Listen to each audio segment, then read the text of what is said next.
narito tayo upang mag-iisa sa isang layunin. Ang kalayaan ng ating bayan. Ngunit paano natin sisimulan? Ang ating mga kalaban ay malalakas at tayo kulang sa armas. Hindi ang armas ang ating pinakamalakas na sandata, kundi ang ating pag-iisa. Tapa ngayon, ihayag natin ang ating kalayaan.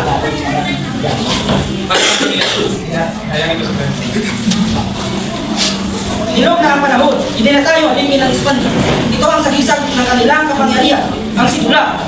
Ito, hawak natin ang sidula. Ito ang tanda ng kanilang kontrol sa ating buhay. Ano ang ating gagawin, Supremo? Ulitin natin ito. Sa pagpulit ito, sinisimulan sa natin ang ating alsa laban sa mga layuwang nananakot. Ngunit hindi ba delikado? Walang kayaan ang nakakaintang walang sakripisyo. Sino ang kasama?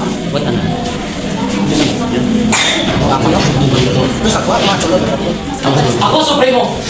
Isusumpa ko. Kasama mo ako sa laban para sa kalayaan. Ulitin natin ang sidula! Mabuhay ang! Mabuhay ang revolusyon! Mabuhay! Ulitin natin ang sidula!